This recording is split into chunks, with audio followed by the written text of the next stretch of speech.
ఇప్పుడు చాలా movies చేస్తున్నానన్నారు. So మూవీస్‌లో ఎవరు ఛాన్స్ ఇచ్చారు?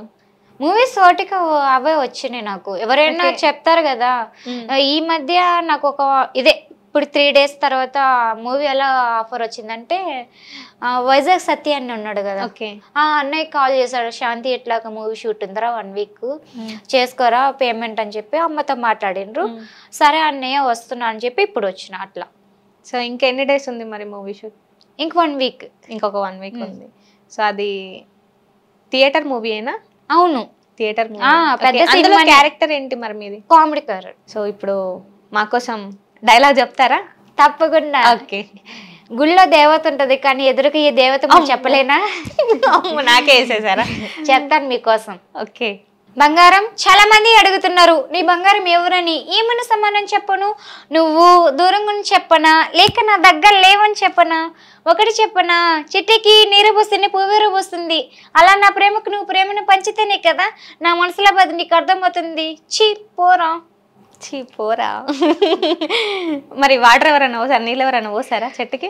చూస్తా ఉన్నారు. ఇంకా రావటం లేదు, ఇంకా రావట్లేదు, ఎందుకంటే వర్షాలు పడుతున్నాయి కదా. సో పైనుంచే వర్షం వస్తుంది, ఇంకా వాటర్ వేయడానికి ఎవరు వస్తారంట? బంగారం శ్రమ తగ్గిపోయింది అంతే అంటారు. పోస్తూనే ఉంటాడు పాపం, నిద్ర తెల్లార్లు పోస్తూనే ఉంటాడు కదా, అందుకే. ఓకే. చాలా యాక్టింగ్ స్కిల్స్ చాలా ఉన్నాయి. నవరసాలు చేస్తారా? చెప్పండి. ఒక డైలాగ్ చెప్పండి, దాన్ని నవరసాలు చేసిద్దాం. అమ్మో, అంటే మీరు ఒక ప్రాపర్ డైలాగ్ చూస్ చేసుకోండి. ఏ డైలాగ్ చెప్తారో? నా డైలాగే చెప్తాను. అదే డైలాగ్ 3 ఏదైనా 3 ఎక్కువ వద్దా? సరే ఓకే. టైర్డ్ అయిపోయాను కదా జర్నీ చేసా అట్లా. ఓకే. రౌద్రం. బంగారం, ఒకటి చెప్పనా, నువ్వు దూరంగా చెప్పనా, లేక నా దగ్గర లేవని చెప్పనా, నువ్వు నీరు పోస్తేనే కదా పువ్వేరు పోస్తుంది, అలా నా ప్రేమను పంచితేనే కదా నా మనసులో బాధ నీకు అర్థమవుతుంది.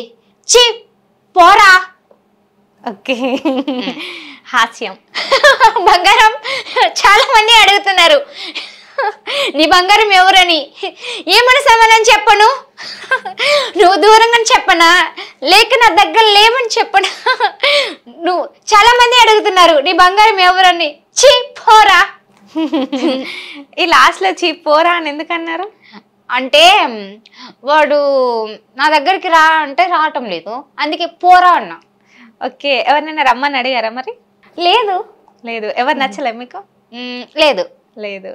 ఎవరిని అనుకో. ఎలాంటి అబ్బాయి కావాలి అసలు మీకు? మంచి మనసు ఉన్న అమ్మాయి చాలు. అంతేనా?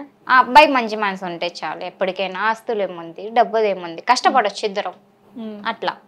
ఓకే. సో ఇప్పుడు ఫ్యామిలీ గురించి వస్తే, ఫ్యామిలీ అమ్మ ఏం చేస్తుంది? మమ్మీ ఏదో ఒక వ్యాపారం చేసుకుంటది. ఇప్పుడు ఒక 1 month నుంచి ఖాళీగానే ఉంది అట్లా. తమ్ముడు ఆటో. సో తమ్ముడు అమ్మని నువ్వే చూసుకోవాలి? తమ్ముడు మమ్మీ చూసుకుంటుంది. ఇప్పుడు ఈ మధ్య ఖాళీ ఉంది కాబట్టి ఇద్దరం చూసుకుంటున్నాం. ఓకే. ఇప్పుడు ఓన్ హౌస్ ఉందా అక్కడ ఊర్లో? రెంటేనా? సో అదంతా ఎవరు చూసుకోవాలి మరి? ముగ్గురు. ఓకే. మరి తమ్ముడిని స్టడీ చెప్పవచ్చు కదా, ఎందుకు? చెప్తున్నాను కదా, ఎవరి పరిస్థితులు వాళ్ళకు ఉంటాయి. ప్రాబ్లమ్స్ అన్నీ సాల్వ్ అయితే చదివితే ఏముంది, తెలుగుగా బ్రతకాలి. చదివితే ఎంత చదివిన మాత్రం ఏమి రాదు, తెలివి ఉంటేనే కదా చదవగలుగుతాం.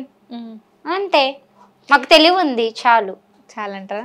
సో దాంతో బతికేస్తారు అంతే. ఇప్పుడు స్టడీ చేసుకొని ఇప్పుడు గవర్నమెంట్ స్కూల్స్ ఉన్నాయి, చాలా స్కూల్స్ ఉన్నాయి.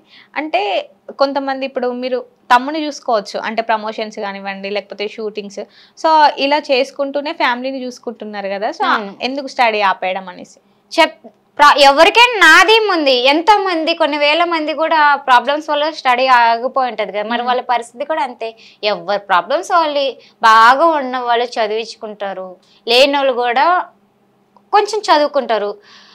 ఇంకా ఏదైనా ప్రాబ్లం ఉంటే కనుక ఆపేసుకుంటారు. చాలు, 10th వరకు చదువుకున్న చాలు నాకు.